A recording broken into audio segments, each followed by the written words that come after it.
My daughter pointed a perfectly manicured finger at me in the kitchen I had built with my own two hands and screamed, "Pay your $2,500 of rent or get out." I just packed a bag and walked out the front door. She thought she had won. She didn't know I owned the house, and she didn't know my first call was to a real estate agent. When the eviction notice arrived with her name on it a week later, she called me hysterical. But the response I gave her left her utterly speechless. Before I tell you how a father's quiet decision brought his daughter's world of entitlement crashing down, let me know in the comments where you're watching from. And please hit the like and subscribe buttons if you believe that respect is something you earn, not something you inherit. The silence in the kitchen was heavier than the humid Phoenix air outside. My daughter Emily stood with her arms crossed, her phone clutched in her hand like a weapon she was ready to use. Her husband Mark leaned against the granite countertop, a countertop I'd installed myself one sweltering August, wearing a smirk that didn't quite reach his eyes. He was the architect of this little ambush, I could feel it. The spreadsheets were his language, a cold, clinical way to make greed look like logic. "It's simple," John Mark said, his voice smooth as polished stone.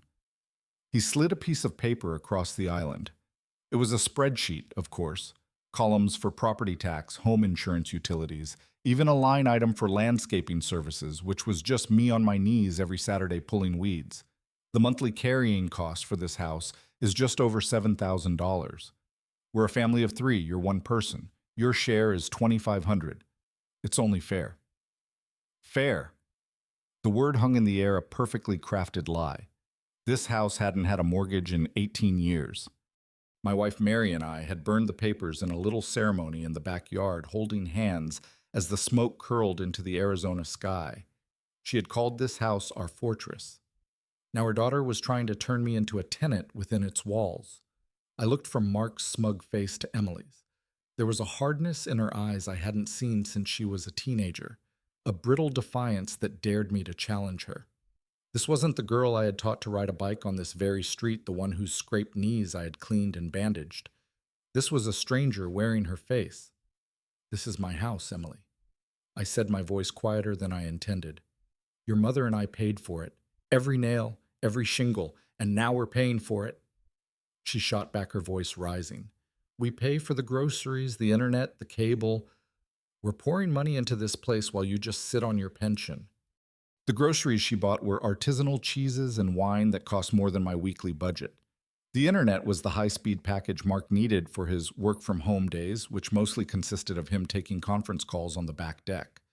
They had moved in 6 months after Mary passed under the guise of helping me. Just for a little while, Dad Emily had said, tears in her eyes. "So you're not alone." A little while had turned into 3 years. The help had turned into a slow-creeping occupation. First, her scented candles replacing the simple beeswax ones Mary liked. Mark's golf clubs appearing in the hall closet. Then they repainted the living room a cold, sterile gray without asking. Last month, they had taken over the master bedroom.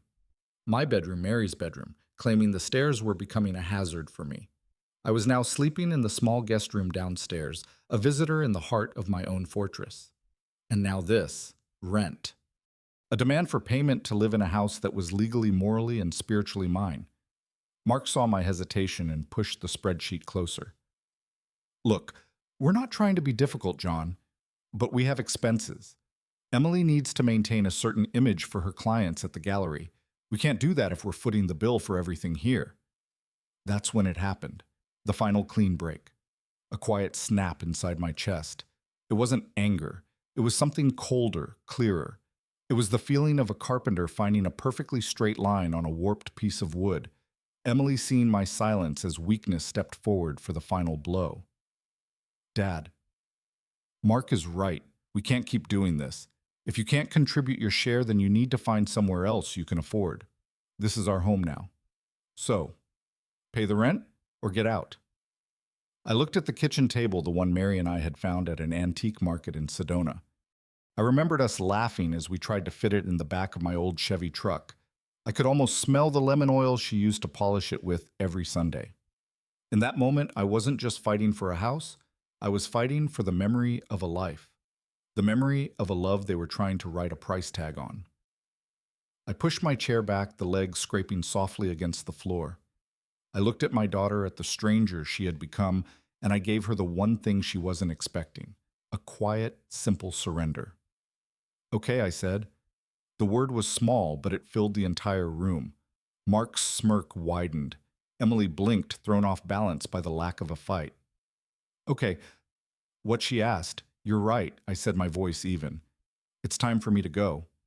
I stood up, walked past them without another word, and headed to the guest room. They didn't follow. They were too busy celebrating their victory. They couldn't hear the sound of the tumblers in a lock they didn't know existed, a lock that was about to click shut behind them forever. They thought they were taking my house. They had no idea I was about to take their entire world. The guest room was more of a closet with a bed in it, a space designed for someone you didn't expect to stay long. I pulled my old suitcase from the top of the wardrobe, the one made of thick, honest leather, scuffed from years of road trips with Mary. Its clasps clicked open with a satisfying metallic sound, a noise that belonged to a different, better time. Packing didn't take long. When you've lived 72 years, you learn that most of what you own is just weight. What truly matters can usually fit in a single bag. I started with the clothes. A few pairs of sturdy jeans, flannel shirts worn soft at the elbows, wool socks for the cold nights I knew were coming. I bypassed the suits and dress shirts hanging in the back. They belonged to a man who attended company dinners and award ceremonies, a man who believed his presence in his family's life was still valued. That man wasn't me anymore. My hands paused over a small cedar box tucked in the back of a drawer. I lifted the lid. The scent of old wood and memory filled the small room. Inside lay the photograph. Mary standing in the backyard by the oak tree we'd planted together, her hair caught in the summer wind, laughing at a joke I no longer remembered telling. Her smile was the truest thing I'd ever known. I carefully wiped a smudge of dust from the glass with my thumb and placed the framed picture face up on top of my folded shirts. She would ride with me facing the sky. Next, I packed my tools. Not the big ones from the garage, just the small essential ones. My father's hand plane, its wooden body worn smooth and dark from his hands, and then mine. I remembered using it to shave the bottom of Emily's bedroom door when she was 8, after she'd insisted on a thick pink rug that stopped the door from closing. She had watched me fascinated, her small hand resting on my back. "You can fix anything, Daddy," she had whispered. I guess I couldn't fix this. I left the expensive watch Emily and Mark had given me last Christmas on the dresser. It was heavy, ostentatious, and always felt cold against my skin. Instead, I took Mary's old reading glasses, still in their worn case on the nightstand. They were useless to me, my prescription was much stronger now. But holding them, I could almost see her sitting in her favorite armchair, looking up at me over the rims, a question in her eyes. I tucked the case into a side pocket of the suitcase. I zipped the bag shut. The sound was final. I walked through the house one last time. The cold gray paint in the living room felt like a stranger's choice. The new minimalist sofa looked uncomfortable, like it was designed for looking at, not for living on. This wasn't my home anymore. It was just a house, a collection of walls they were already claiming. I didn't look back as I closed the front door behind me. The lock clicked shut with a quiet thud. Bob Smith lived next door. His house was the opposite of mine, a little cluttered, warm smelling of motor oil, coffee, and a life that wasn't trying to impress anyone. He opened the door before I could knock a wrench in one hand, his face a roadmap of concern. "John," he said, his eyes flicking to the suitcase in my hand. What did the vultures do now? There was no need for pretense with Bob. We'd been friends for 35 years. He'd helped me build the deck they'd just insulted me on. "They're charging me rent," I said. Bob swore a short, sharp word that was more punctuation than curse. He stepped back, holding the door wide. "The spare room's yours. As long as you need it. Sarah left clean sheets in there last week." Sarah was his wife of 45 years, a woman who understood kindness as a practical, everyday task. I stepped inside, setting my bag down in his hallway. The weight that had been sitting on my chest for 3 years, a dense, suffocating thing, seemed to lift just enough for me to take a full breath. I wasn't alone. And a man who isn't alone is never truly defeated. He's just regrouping. Bob's kitchen was a sanctuary of organized chaos. Tools that had no business being in a kitchen sat on a shelf next to a jar of pickles, and the air hummed with the steady, reassuring drone of an old refrigerator that had probably outlived a president or two. He poured me a second cup of coffee, the black no-nonsense kind he favored, and sat down across from me at his small, scarred wooden table. He didn't press me for details, he just let the quiet do its work. After a few minutes, he set his own mug down with a soft thud. "You know, John," he started, his voice low, "something's been bugging me all week. Didn't want to say anything. Didn't want to stir the pot. But now—" He trailed off, his gaze fixed on something out the window, something only he could see. "What is it, Bob?" I asked, my own voice sounding tired, worn thin. He turned back to me, his eyes sharp behind his reading glasses. Thursday. Around 11 in the morning, I was out back cleaning the carburetor on my lawnmower. Saw a car pull up in front of your place. A new Mercedes, the kind that looks like it's apologizing for costing so much. He took a slow sip of his coffee. "Man gets out," suit clipboard, had a logo on his car door. Phoenix Appraisal Services. The name hit me like a physical blow. An appraiser. I felt the warmth of the coffee cup drain from my fingers. Bob wasn't finished. "The thing is, John, he wasn't alone. Your son-in-law Mark came out of the house to meet him, saw them clear as day. Mark was doing all the talking, pointing at the roofline, walking the property edge, like he was measuring it for a coffin. They were out there for a good half hour, looked real official. And just like that, all the pieces clicked into place. The spreadsheet Mark had so conveniently prepared. The sudden aggressive demand for rent. The practiced unified front from him and Emily. This wasn't a spur-of-the-moment argument that had gotten out of hand. This was a plan. A cold, calculated, premeditated campaign. They hadn't just stumbled into this confrontation, they had built the stage for it week by week, piece by piece. The demand for rent wasn't the goal, it was the justification. It was the opening move designed to make me look unreasonable, to make their next move, whatever it was, seem necessary. I set my mug down on the table, the ceramic making a sharp sound against the wood. The hurt I had felt just an hour ago was burning away, leaving something harder, colder in its place. It was the feeling I used to get on a job site right before a big storm rolled in. The calm, the clarity, the absolute certainty of what needed to be done to keep the whole structure from coming down. "They're not trying to get me to pay rent, Bob," I said, my voice dangerously quiet. "They're trying to build a case to get me out. For good." Bob's face hardened. "The hell they will," he growled. "Not from Mary's house. Not while I'm still breathing next door." I looked at my oldest friend at the unwavering loyalty in his eyes, and then I looked down at my own hands resting on the table. They weren't shaking anymore. They were perfectly still. "No, Bob," I said. "They won't." My decision was no longer just a reaction. It was a foundation, and on it I was about to build a fortress of my own. I left Bob's house with his words echoing in my ears, the phrase "real official" playing on a loop. It was one thing to be the target of a sudden angry outburst. It was another thing entirely to realize you were the subject of a well-researched, premeditated plan. I walked back to my house, and let myself in the front door. The place was empty, silent. The scent of Emily's perfume lingered in the hall, an unwelcome ghost. They were out for the afternoon, probably celebrating, convinced their little performance had worked. In the study, I pulled my old wallet from the desk drawer. It was worn at the folds, the leather soft as cloth. Tucked in a back sleeve behind a faded picture of Mary from our honeymoon was a business card. I hadn't looked at it in years, but I knew exactly where it was. Robert Lee, Attorney at Law, Estate and Property. As my finger hovered over the numbers on my phone, a memory came rushing back so clear it felt like yesterday. We were in Robert's office a decade ago. The chairs were a little too firm, the air thick with the serious smell of old paper and leather-bound books. I'd been restless, complaining about the cost.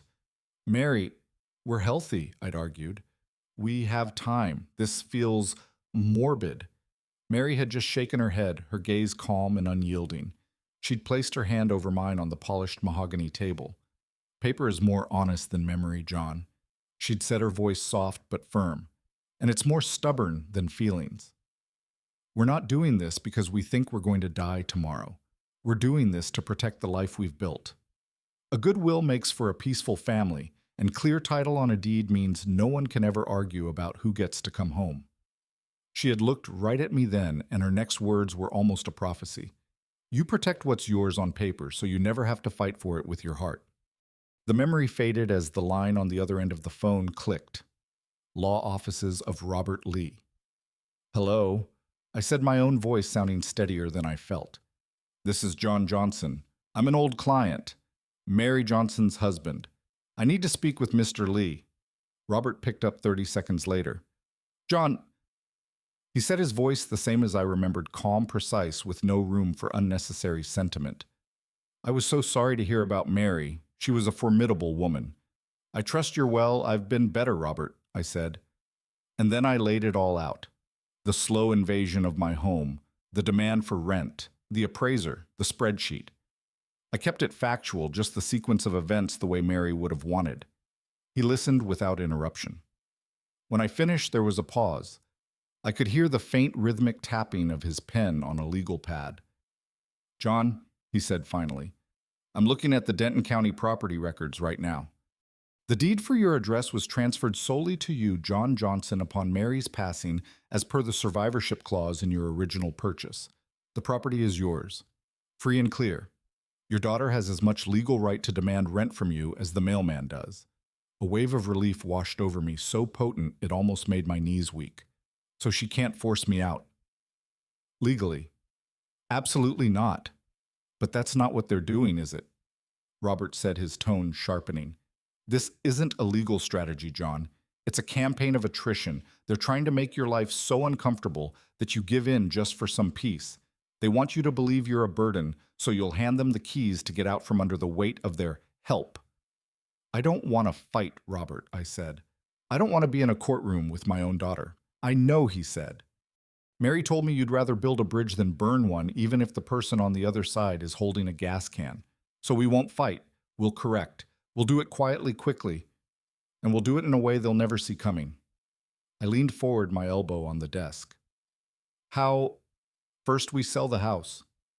Robert said the words clean and sharp, but not with a sign in the yard. It's called a pocket listing. I have an agent I work with, Sophia Ramirez.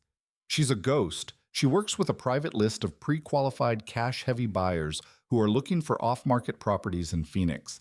She can have that house shown, inspected, and sold before Emily even notices the neighbor's dog is barking at a different car. Sold. The word was a shock, but it was also a release. But the money, I started. They'll see it in my accounts. They'll come for it. That Robert said, and I could hear the faint smile in his voice, is the second part of the plan. We're going to establish an irrevocable trust. We'll call it the Mary Johnson Trust. The proceeds from the sale, all $1 million of it, will go directly into that trust. You will be the sole lifetime beneficiary, which means you can draw an income from it to live on. But the money itself is owned by the trust, not by you. It's a separate legal entity. It cannot be touched in a lawsuit. It cannot be claimed by family. It's a fortress, John, the kind Mary wanted you to have, the Mary Johnson Trust. He had used her name.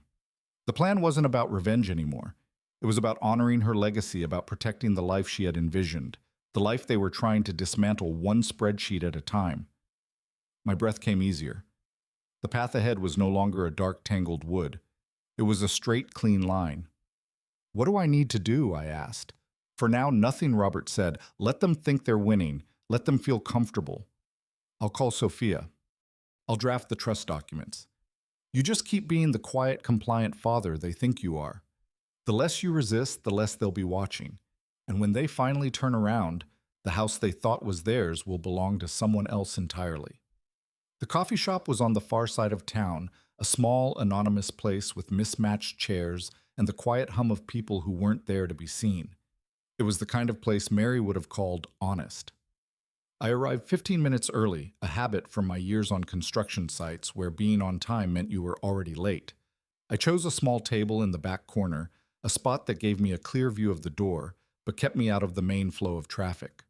I ordered a black coffee and let it sit, its steam rising in the cool morning air. I was nursing the same cup when she walked in at precisely 11 o'clock. Sofia Ramirez didn't look like the high-powered real estate agents you see on billboards. There was no flashy blazer, no oversized designer handbag. She was dressed in a simple dark pantsuit that spoke of efficiency, not wealth. Her hair was pulled back in a neat no-nonsense bun, and she carried a single slim tablet.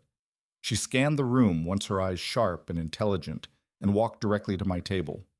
"Mr. Johnson," she said, extending a hand. Her handshake was firm, her voice calm and low. "I'm Sofia Ramirez. Thank you for meeting me." "John," I corrected. "And thank you for coming." She took the seat opposite me and placed her tablet on the table but didn't open it. She looked me directly in the eye, and I felt the distinct impression of a person who didn't waste time on small talk. Robert Lee explained the situation. She said, her voice dropping a fraction.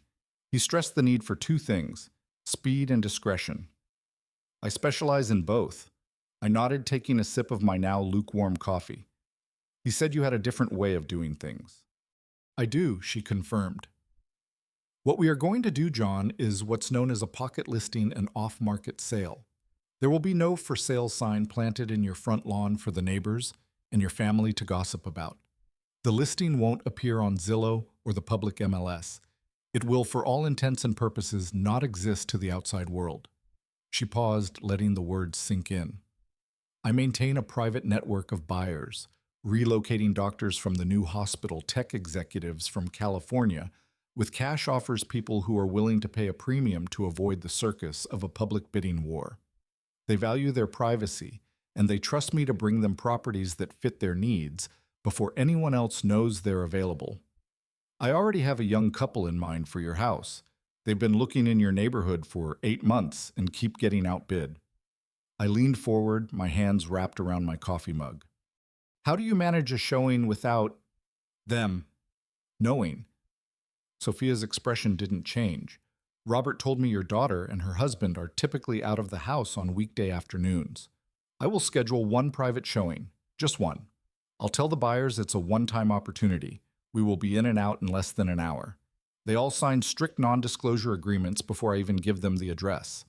My reputation depends on my discretion, John. A single leak and my network vanishes. The plan was clean, surgical.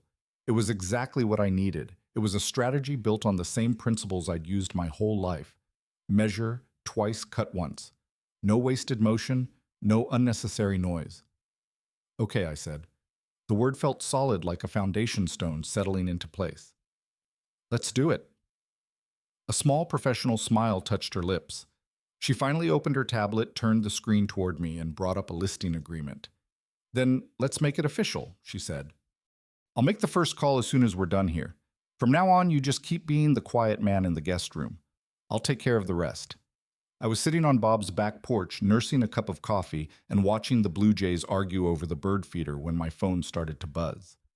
I saw Emily's name on the screen, and my stomach tightened. I let it ring twice, took a deep breath, and tried to sound like the defeated man she expected me to be. "Hello, Daddy." Her voice was like warm honey, a thick, sweet tone she hadn't used with me since she was a teenager asking for the car keys. "Hi. I was just thinking about you. I hope you're doing okay." I stared at the peeling paint on Bob's porch railing. "I'm managing Emily." "Well, I found something that might be more than just managing," she chirped, the artificial brightness in her voice almost painful to listen to. "It's this wonderful place called Oak Ridge Manor. It's not what you think, Dad. It's more like a resort. They have a little 9-hole golf course and a heated therapy pool and even a bistro that serves happy hour specials." I said nothing. I just listened to her paint a picture of a gilded cage. "I know you said you'd be out by the end of the week, and Mark and I just don't want you to have to worry about finding a place all on your own. It's so stressful." So I went ahead and booked a private tour for us on Sunday. Just to look, no pressure, of course, but it's a chance to see what's out there. Sunday. That was 4 days away. The same day Sophia was hoping to do her private showing. They weren't just pushing me out of the house, they were already building my next prison, and they were using my own well-being as the blueprints. "Emily, that's very sudden," I said, forcing a weary tone into my voice. "I know, but these places have waiting lists, Dad. A corner unit just opened up, and I didn't want you to miss the opportunity. She paused and then delivered the final polished lie. We just want to make sure you're safe and comfortable. We love you. The call ended. I set the phone down on the small metal table next to my chair. The sun was warm, the blue jays were squabbling, and the world kept turning. But her voice lingered in the air, the sticky sweetness of it clinging to everything. They weren't giving me a week. They were giving me an ultimatum wrapped in a brochure. The timeline wasn't mine anymore. It was theirs. And I knew with a certainty that chilled me to the bone that if I didn't move faster, my next home wouldn't be one I chose for myself. It would be a corner unit with a view of a golf course I would never play. The truck smelled of old oil and Bob's unwavering friendship. I was slouched in the passenger seat parked 3 houses down from my own, the engine off. My view was partially blocked by a neighbor's overgrown oleander hedge, but I could see the curb in front of my house, the one I had poured myself in the summer of '99. My heart was a frantic drum against my ribs. Every nerve ending felt live exposed. My entire future was balanced on the next 45 minutes. In my front yard, or what had been my front yard, Bob was methodically raking leaves into a pile. He was wearing his old grease-stained overalls and a wide-brimmed hat, the perfect picture of a retiree with nothing better to do on a Friday afternoon. But his posture was alert, his movements economical. He was my lookout, my only line of defense if Emily or Mark decided to come home early from their important lives. We had a system. If a car turned onto the street, he would take off his hat and wipe his brow. If it was their car, he would drop the rake. It was a simple, silent language, the kind men build over years of shared projects and unspoken understanding. At exactly 3 o'clock, a dark gray Volvo sedan, the quiet kind of expensive, pulled up to the curb. My breath caught in my throat. Sofia Ramirez stepped out of the driver's side, looking as calm and composed as if she were arriving for a cup of tea. She smoothed the front of her blazer and waited. The passenger doors opened and the buyers emerged. Dr. Elias Black was tall and lean with a kind, thoughtful face. His wife, Dr. Nora Black, had a warm smile that seemed to reach her eyes even from this distance. They didn't look like sharks. They looked like the kind of people you'd want living in your house, the kind of people who would appreciate the way the morning sun hit the kitchen window. That, for some reason, made my anxiety even worse. I watched Sophia lead them up the walkway I had laid brick by brick with Mary 2 decades ago. I saw her unlock the front door with the key I'd given her and usher them inside. And then they were gone. The house swallowed them whole. All I could do was sit and wait and trust. The minutes stretched, each one a lifetime. I imagined them walking through the rooms. I could see them in the study where Nora would be running her hand over the built-in cherry bookshelves I had crafted for Mary as a birthday surprise. Mary had cried when she saw them, her hand flying to her mouth. John, she had whispered, "It's the most beautiful thing anyone has ever made for me." I wondered if the Blacks could feel the love that was still in the grain of that wood. I pictured Elias in the kitchen, noting the solid oak cabinets with their dovetail joints, a detail no modern builder would bother with. I had spent a whole winter on those cabinets, perfecting each one while the radio played old songs and Mary read to me from the newspaper. They weren't just cabinets. They were a testament to a life built with care, with patience, a life my own daughter now saw as nothing more than a line item on a spreadsheet. I glanced toward Bob. He was still raking his rhythm slow and steady. No hat wipe, no dropped rake. We were still safe. I saw them through the large living room window. They were standing by the fireplace looking up at the mantel I had carved from a single piece of reclaimed timber. Nora pointed at something, and Elias nodded, his expression serious and appreciative. They weren't just looking at square footage. They were seeing the details. They were seeing the work.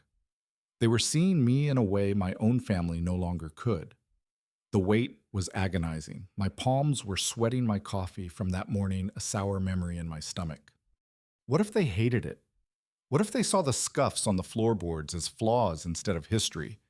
What if they walked out and the whole plan collapsed?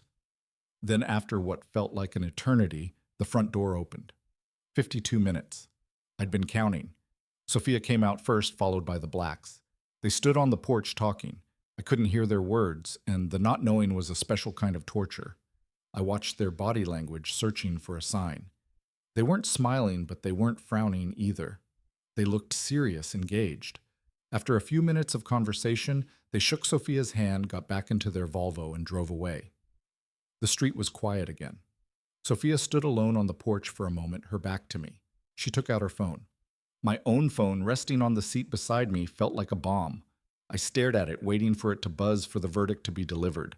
It vibrated, the sound deafening in the small cab of the truck. I fumbled for it, my thumb shaking as I answered the call. John Sophia's voice was as calm as ever, but there was a new energy in it, a tightly coiled excitement. Sophia. I managed to say, my own voice a dry rasp. They loved it, John, she said, and I could finally breathe. Nora went on and on about the bookshelves. Elias asked me 3 times if the mantle was original. They see the quality, they feel the history. I closed my eyes, leaning my forehead against the cool glass of the truck window. Did they make an offer? There was a pause, a perfectly timed piece of theater. John, she said, and I could hear the smile in her voice now. They don't want to risk a bidding war. They made an all-cash offer, $1,100,000, and they're willing to waive the inspection and close in 12 days. The number hung in the air so large, so impossible, that for a second it didn't seem real. $1,100,000. It was more than a number. It was a key. It was an escape hatch. It was the sound of a fortress gate slamming shut with me on the inside, and their greed locked out in the cold. I couldn't speak. I just leaned my head back against the seat and let the relief wash over me, a powerful cleansing tide. From his yard, Bob caught my eye. He lifted his rake in a small, silent salute. The game had changed. The pieces were all in place. All that was left was to say one final, quiet checkmate. I held the phone to my ear, the plastic warm against my skin. $1,100,000. The number wasn't just a number. It was a lifetime of early mornings and aching backs. It was the 2 jobs I worked when Emily was in braces. It was the vacation Mary and I never took so we could pay off the mortgage early. It was every quiet sacrifice, every unspoken worry distilled into a single clean figure. It was freedom. It was the price of the fortress Mary had always wanted for me, a fortress they had tried to turn into their personal bank. Sophia's voice came through the line again, pulling me back to the present. John, are you there? There's no pressure. We can counter if you'd like. No, I said, and the word came out stronger and clearer than my own voice had sounded in years. There was no hesitation. There was no doubt. The path forward was a straight line, and I was finally ready to walk it. No, Sophia. Don't counter. Tell them yes. We accept the offer. Excellent, she said, and I could hear the professional satisfaction in her tone. I'll draft the purchase agreement immediately. With a cash offer and no contingencies, the 12-day close will be tight, but it's absolutely achievable. I'll have the initial documents ready for your signature in the morning. Thank you, Sophia, I said, and I meant it. Not just for the work, but for being the steady, competent hand I needed when my own world was shaking. After we hung up, I didn't move. I just sat in the quiet cab of Bob's truck, the engine off, and stared at the house. My house.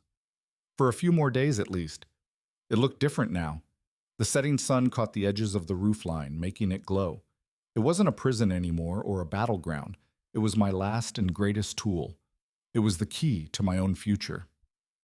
I started the truck, the old engine rumbling to life. As I pulled away from the curb, I felt a profound sense of finality. The wheels were turning. The plan was in motion. There was no going back now. And for the first time in a very long time, I didn't want to. I was driving toward a future they couldn't touch, financed by a past they had tried to erase. The day after I signed the papers with Sophia was a Wednesday.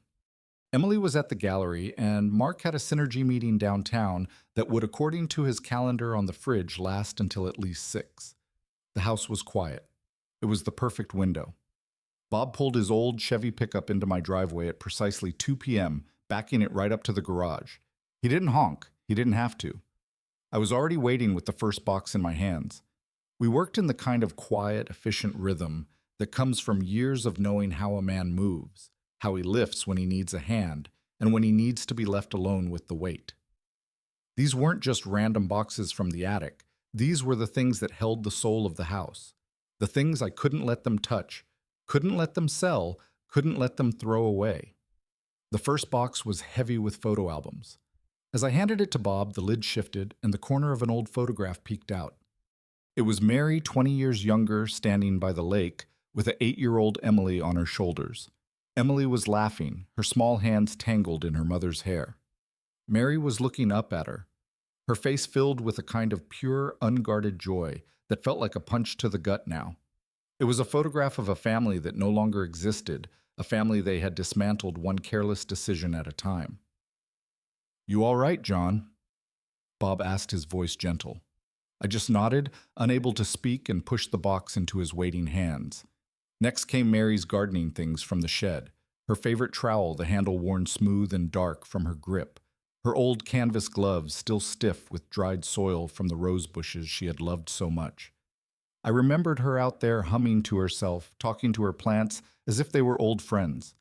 "You have to get your hands dirty to make anything beautiful grow, John," she used to say, wiping a smudge of dirt on her cheek. I felt a lump form in my throat.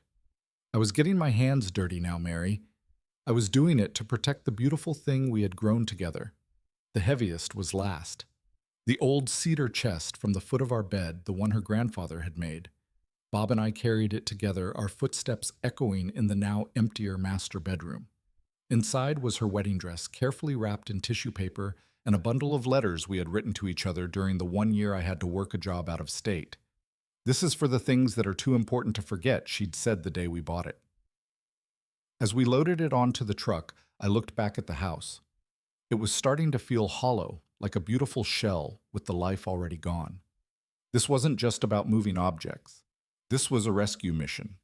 I was saving the last pieces of our life together from a future where they would be nothing more than clutter in Emily and Mark's perfectly curated empty world. "That's the last of it," I said to Bob, closing the tailgate with a quiet click. He just put a heavy hand on my shoulder. "She'd be proud of you, John, for doing this." "I'm not just moving boxes, Bob," I said, my voice thick. "I'm moving a life, our life, and I'm not going to let them sell it for spare parts." The metal door of the storage unit rolled shut with a loud final clang, and in that sound I felt a chapter of my life close forever. The past was now secure. The stage was set for what came next. The quiet of Bob's spare room was a welcome change. For the first time in 3 years, the only sounds were the ones that belonged there. The gentle hum of the ceiling fan, the distant bark of a neighborhood dog. The work of moving the boxes, of securing the tangible pieces of my life with Mary, had been exhausting, but it had also been cleansing. With the past safely tucked away in a climate-controlled storage unit, I could finally focus on the future. That evening, I sat on the edge of the simple firm bed and opened my briefcase. It was time to sort through the papers I had left, the loose ends of a life I was preparing to neatly tie off. Most of it was old tax returns and car titles, the boring but necessary paperwork of existence. But at the bottom of a file labeled Household, I found a thin, forgotten folder. The label on it, written in Mary's elegant script, simply said, "Emergency card." I'd almost forgotten it existed. Years ago, when Emily first went to college, we had opened a joint credit card for her. It wasn't for shopping or fun. It was purely for true emergencies. A flat tire on a long drive home, a medical copay she couldn't cover. We had told her to use it only if she was truly stuck. I hadn't seen a bill for it in a decade and had just assumed she'd closed the account when she got married. But tucked inside the folder was a single unopened envelope from the credit card company, mistakenly delivered to the house last month. I slid my finger under the flap, my curiosity piqued. I expected to see a statement with a zero balance, a dormant account. Instead, the number at the bottom of the page made the air leave my lungs in a silent rush. The balance was over $15,000. My eyes scanned the list of charges, and a cold, sickening dread began to pool in my stomach. It wasn't a list of emergencies. It was a ledger of their life, a life I was unknowingly financing. $575 at a restaurant called Elegant Eatery. $900 at a boutique whose name I didn't recognize. $700 for a 2-night stay at the Tranquil Retreat. There were dozens of other charges. Uber rides, expensive coffee shops, online subscriptions to services I'd never heard of. I dug deeper into the old file, my hands starting to shake. I found other statements going back years. The pattern was undeniable. This wasn't a recent splurge. This was a long-term calculated deception. They had been using this emergency card as their personal slush fund for years. I thought back to 8 months ago when Emily had sat in my kitchen, tears in her eyes telling me they were struggling to pay for a car repair. She'd said it was just a few $100s, but it would wipe them out. I had gone to the bank the next day and pulled $700 from my own savings to give her. I looked at the statement in my hand again. Dated just 2 days after that conversation was a charge for $490. The merchant, Tranquil Retreat. The betrayal was so profound, so deeply cynical, it almost took my breath away. This was not just about the house. This was not just about entitlement. This was theft. They had looked me in the eye, pleaded poverty, and accepted my help, all while treating my name and my credit as their private, inexhaustible resource. Their demands for rent, their claims that they were shouldering the financial burden of the house. It was all a lie, a carefully constructed narrative to mask their own parasitic greed. The sadness I had been carrying for days burned away, replaced by a cold, hard anger. This changed everything. This wasn't just a family dispute anymore. This was fraud. I laid the statements out on the bed, my hands steady now. I took out my phone and, with the precision of a carpenter marking a cut, I took a clear photograph of every single page. I opened my email, attached the images, and sent them to Robert Lee. The subject line was simple: additional documentation. In the body, I wrote only one sentence. Robert, it seems the problem is bigger than we thought. As I hit send, the quiet whoosh of the email leaving my phone felt like the first shot being fired in a war I never wanted, but that I now knew with absolute certainty I was going to win. I didn't wait for Robert to reply to my email. Some actions can't be delegated to lawyers, not because of the law, but because of the soul. They have to be done by your own hand with your own voice. I picked up the most recent credit card statement, the paper still feeling slick and foreign, and dialed the number on the back. The automated menu was a maze of polite robotic prompts, a system designed to wear you down before you ever reached a human. I pressed 0 repeatedly, a small act of defiance, until the system finally relented and a live person came on the line. "Thank you for calling," a tired voice said. "My name is Carla. How can I help you?" "Hello, Carla?"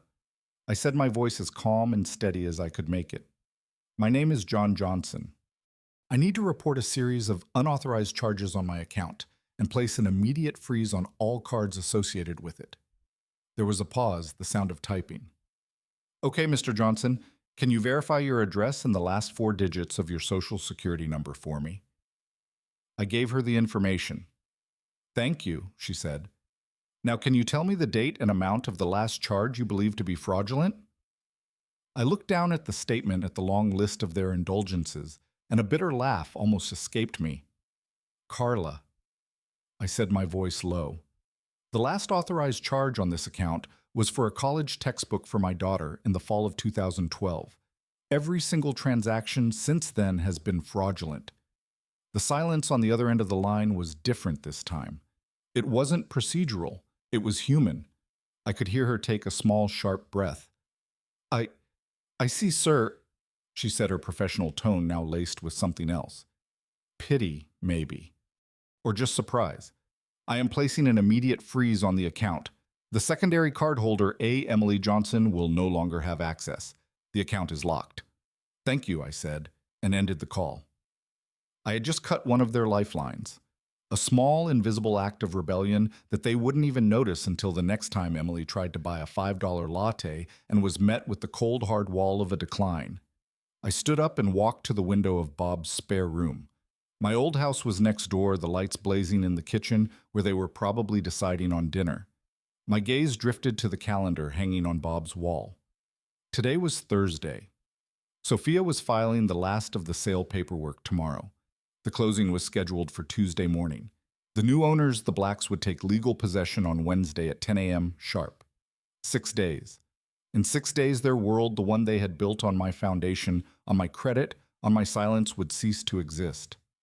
They were in there right now, laughing, making plans, completely oblivious to the fact that they were living on borrowed time in a house that was already sold. The trap was set. All the pieces were perfectly in place, and all I had to do now was wait for them to walk straight into it. The title company's office was on the seventh floor of a downtown building in a conference room that felt like it was designed to absorb emotion. The walls were a neutral beige, the table a polished, unforgiving slab of dark wood, and the only art was a framed abstract print that looked like a storm at sea. It was fitting. I sat on one side of the table with Robert Lee. On the other sat Dr. Elias and Dr. Nora Black, the new owners of my life's work. A polite, efficient woman named Karen. The closing agent sat at the head, a thick stack of documents squared perfectly in front of her. The air was still filled with the quiet, reverent hush that only precedes the signing of legally binding papers. Karen guided us through the final pages with a calm, practiced voice. The HUD statement, the deed, the tax forms. It was a litany of numbers and clauses, a legal map of the transaction that would change everything. I listened to each word, but my mind was elsewhere. I was thinking of Mary, of the day we signed the first papers for the first house, our hands trembling slightly, our hearts full of a future we thought we could predict. When it was my turn, Karen slid the final signature page in front of me. "Right here, Mr. Johnson," she said, pointing to a line at the bottom. I picked up the pen. It felt heavy in my hand, heavier than any hammer I had ever held. This was it. The final irreversible step, the point of no return. My hand was perfectly steady as I signed my name, John Johnson. The ink was dark and definitive against the crisp white paper. It wasn't the shaky signature of a confused old man. It was the firm, confident signature of a man who knew exactly what he was doing. Dr. Black signed next, his own hand just as steady. We looked at each other across the table and exchanged a brief, respectful nod. He didn't know my story, not all of it, but in his eyes I saw an understanding. He was a man who appreciated things that were built to last. Karen took the papers, her notary stamp hovering for a moment before coming down with a solid, satisfying thud. The sound echoed in the quiet room. It was done. Not with a shout, not with a fight, but with the quiet kiss of ink and rubber on a piece of paper. The fortress Mary and I had built was no longer mine. But as I stood up from the table, a weight I hadn't even realized I was carrying lifted from my shoulders. For the first time in years, I felt safe. I shook Dr. Black's hand. "Take good care of it," I said. "We will, John," he replied, his grip firm. "We will." As Robert and I walked out of the office and into the bright Tuesday morning, the city felt different. The air seemed cleaner, the sky wider. The papers were signed. The funds were transferred. The house had a new family. All that was left was to inform the old one. Bob told me about it later over a shared pot of his brutally strong coffee. He described the scene with the detached clarity of a man who's spent his life watching engines and knowing which sounds mean things are working and which sounds mean they're about to break. It was a Wednesday morning, the kind of bright, cloudless day in Phoenix that makes you think nothing bad could ever happen. The sky was a clean, endless blue. Bob was on his front porch, just as I'd asked, pretending to read the newspaper, but really watching my old house. At 10 a.m., sharp, a Denton County Sheriff's car pulled quietly to the curb. It didn't use its lights or siren. It just arrived, a simple, undeniable fact. A moment later, a modest sedan parked behind it, and a woman in a crisp business suit got out. This was the representative from Elite Realty Services, the firm the Blacks had hired.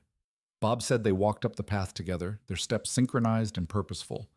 They didn't look like they were expecting a fight. They looked like they were delivering a message that had already been signed, sealed, and sent. Emily answered the door.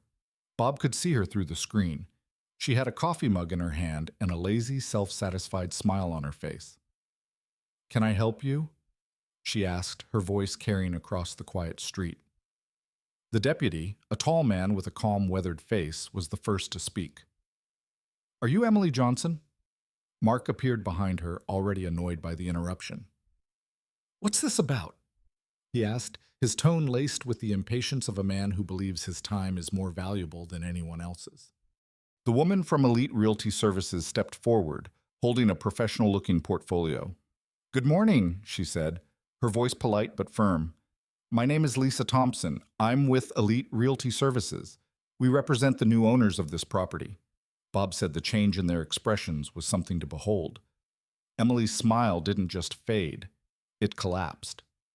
Mark let out a short, sharp laugh, the kind a man uses when he's trying to dismiss something that's already lodged in his throat. New owners, Mark said. I think you have the wrong address. This is my father-in-law's house. Not anymore, Sir Lisa said, unflappable. She opened her portfolio and produced a document. The property at 456 Maple Street was sold yesterday. The property was sold yesterday. The closing was finalized and the deed was recorded with the county this morning. I'm here to serve you with an official 30-day notice to vacate the premises. Emily just stared, her face draining of all color. She looked from the paper to the deputy and back again. Sold, she whispered the word, a tiny, fragile thing. No, that's not possible. I assure you it is, Lisa said. The deputy took a small step forward, his presence alone adding weight to her words. Mark found his footing in anger. This is insane. It's a scam. Our father is an elderly man. He must have been manipulated, coerced into signing something he didn't understand. Sir, the deputy said, his voice flat and even, the voice of a man who has heard every excuse. We have a copy of the recorded deed transfer. The property of record is now the Black Family Trust. Your father-in-law, John Johnson, was present at the closing, was represented by his own legal counsel, and was found to be of sound mind. The sale is legal, final, and binding. Every word was a nail in the coffin of their reality. Emily finally found her voice, but it was high and shrill, cracking with panic. No, he can't do this to us. This is our home. We live here, ma'am, the deputy said, his patience wearing visibly thin. Your living arrangement was with the previous owner. That arrangement is now terminated. Your argument is with him. Our only business here is to ensure this notice is served. He held the paper out to her. You have been served. Emily wouldn't take it. She just stood there, shaking her head as if she could refuse reality itself. Mark finally snatched the paper from the deputy's hand, his face a mask of fury. You'll be hearing from our lawyer, he snarled. Your lawyer can contact Elite Realty Services at the number provided, Lisa said, already turning to leave. You have 30 days. I suggest you use them wisely. Bob said they stood in the open doorway for a full minute after the deputy and Lisa had driven away, just staring at the piece of paper in Mark's hand. They were no longer the proud conquerors of a family fortress. They were just two people standing on a porch that no longer belonged to them, holding an eviction notice with their names on it. And then Bob told me the shouting began. Not at me, not at the world, but at each other. It was, he said, the sound of a foundation finally cracking. A foundation they thought was made of solid rock, but was only ever built on my silence. The call came at 4:15 in the afternoon, right when the sun was hitting the back porch, making the wood feel warm. I was sitting in Bob's old rocking chair, watching a hummingbird investigate his feeder. I saw Emily's name flash on the screen.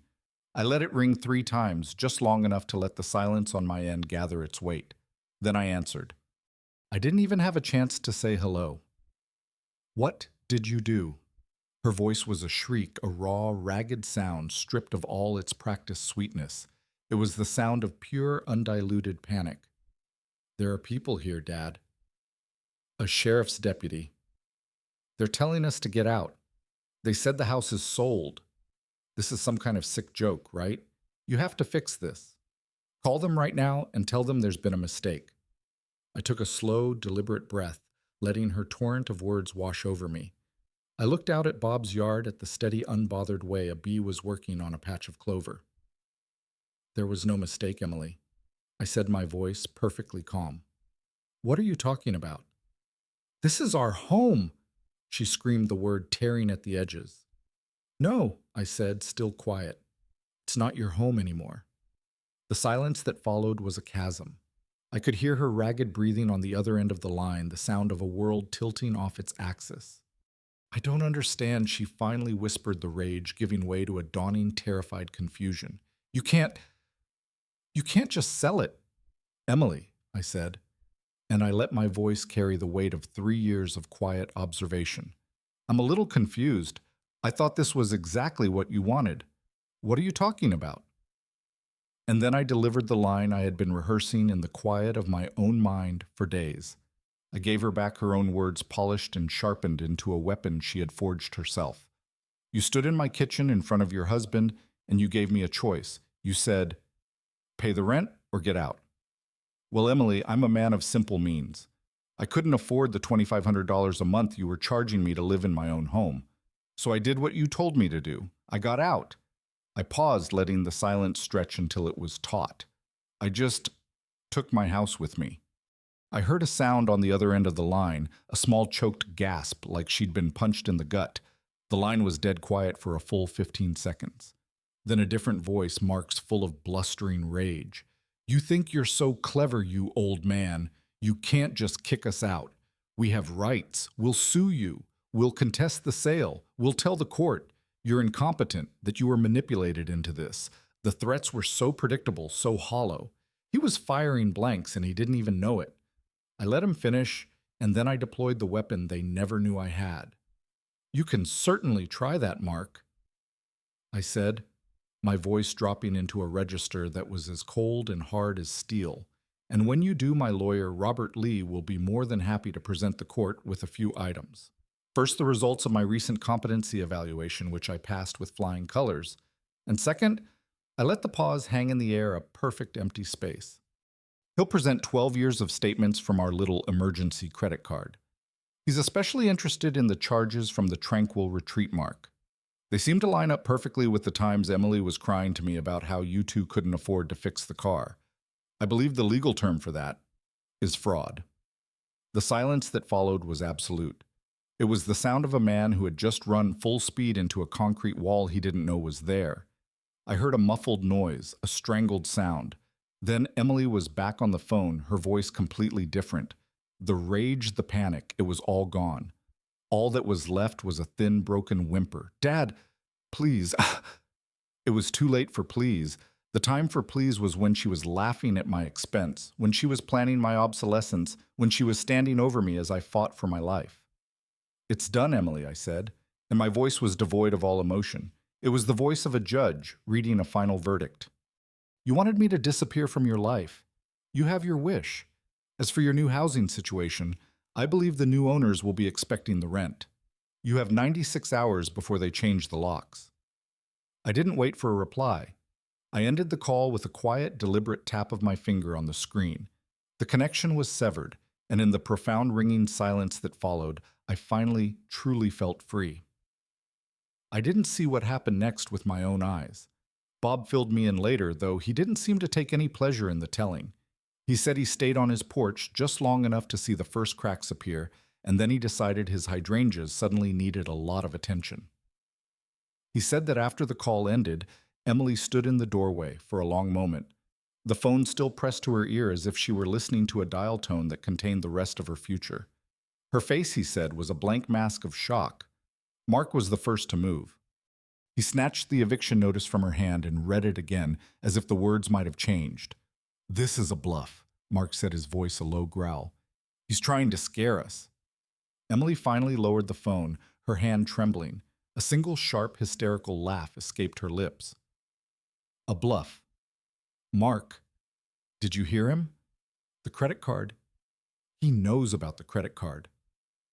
That was when the blame started, a bitter, venomous torrent. "This was your brilliant plan." Emily hissed, her voice a raw whisper that was somehow louder than her earlier screams. "You said he was a weak, sentimental old man. You said he would fold as soon as we applied a little pressure." "Me?" Mark shot back, his own face pale.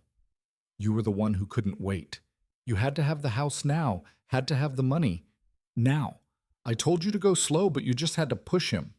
Because we're drowning, you idiot," she cried, finally throwing the phone onto the entryway table. "Because your ventures are bleeding us dry. The house was supposed to be the safety net." "We'll find a lawyer," Mark blustered, but the confidence had evaporated from his voice. "We'll fight it."